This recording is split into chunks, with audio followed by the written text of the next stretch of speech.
Today, Tuesday, December 17th, it's day 26 of our challenge.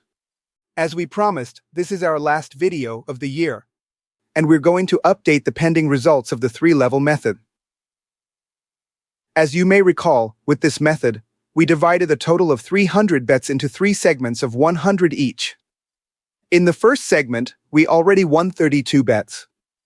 Now, we're going to update the remaining 68 from the first segment. But before that, let's review the differences between the Emperor method and the three-level method. Between both methods, there are characteristics and qualities of similarities and differences that we will see next. Among the main similarities, we have these 6. The first is that both methods are applied to consistently obtain good results in markets where there is volatility that interacts with binary results or composed of 2 elements. That is to say, where there are only 2 possible outcomes. 2 examples of this are the win betting modalities, lose and over/under. The second is that both methods originated thanks to the study of result patterns in sports betting. So the streak is its base and main component. The third is that when the first play is lost, the bet is not lost because it is linked to another future play. The number of plays it is linked to is determined by the scope of its capital distribution table. The fourth is that partial wins and losses of open or ongoing bets will be kept in yellow and not added, nor are they subtracted from the field of accumulated winnings in the overall results table. The fifth is that only winnings are added to the general table when the adapt has been won, or subtracted when the adapt has been lost, upon reaching the limit of opportunities established by its respective scope. And the sixth and final similarity is that, in both methods, the success of the results is measured in the medium term. Note for making a measurement: all the bets that are open at that moment must be closed. And among the main differences, the following can be found. The first is that, to apply an entry using the Emperor method, one must wait for a concordance to be created, while with the three-level method, it's not necessary to wait to play.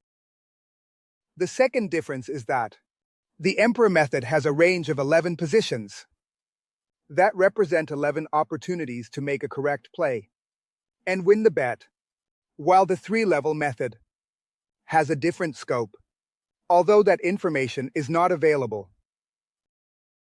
The third difference is that in the Emperor method, when a play is successful, the adapt is won.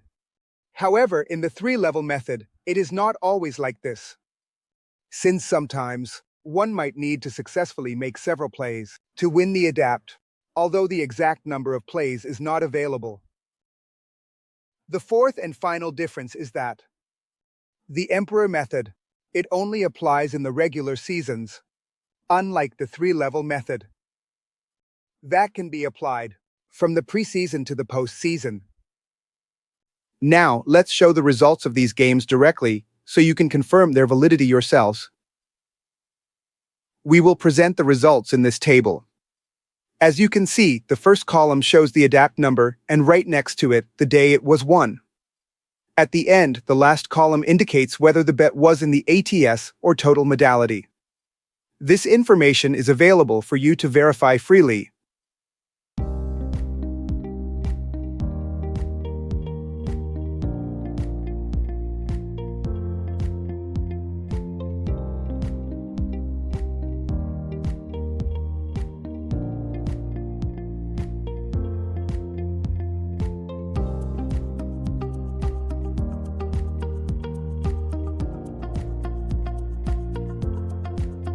Looking at the results in the previous table, out of the 100 bets we placed, 66 were won, leaving only 2 open bets. Now, we need to update the general results table for the three-level method. subtracting 66 from the open bets column and adding them to the won bets column. The total number of lost bets remains at 0. Finally, we add the 18 units earned from each of the 66 bets, which gives us a total of 1,188. Adding this to the accumulated profit column gives us a total of 3,985. Let's review the results of the bets that remain open. In our adapt number 37, we lost all 8 opportunities. This is a normal situation when applying this method. This means that this adapt is showing resistance, having escalated the 2 subsurface levels, and has now reached the first level, where it continues as an open bet, with accumulated losses of 3,153 so far. Therefore, we need to check the table of their upcoming matchups. Here is the table of upcoming matchups for the Valparaiso team.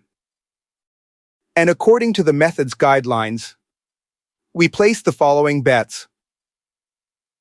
Now, we just have to wait for the outcome. In our adapt number 98, we lost all 8 opportunities. This also indicates that this adapt is showing resistance, having escalated the 2 subsurface levels, and has now reached the first level, where it continues as an open bet, with accumulated losses of 3,153 so far. Therefore, we need to check the table of their upcoming matchups. Here is the table of upcoming matchups for the North Florida team. And according to the method's guidelines, we place the following bets. Now, we just have to wait for the outcome. We are closing a betting cycle for this year. Therefore, we will review the results for the 100 to 200 segment and the 200 to 300 segment in January. Throughout this year, we've explored 3 different paths to professionally manage sports betting. And as you've seen, each one has delivered positive results. With the Emperor method, we achieved 7,272 units. With the 3-level method, we accumulated an additional 3,985 units. And with the high spread total approach, we added another 366,319 units. I remind you that the goal of this challenge is to show that you can achieve more than 400% profit each year. And if we start with an initial balance of 234,043, then, to beat this challenge, we need to reach a minimum profit of 936,172. I also remind you that all the plays were documented, recorded, and published on our YouTube channel called The Second Entry. We invite you to subscribe and join us on this exciting journey to conquer this challenge. Thank you for joining me this year in our challenge. We're saying goodbye for now, but we'll be back with more videos. See you in 2025, and remember, when we professionally manage sports betting, winning is possible.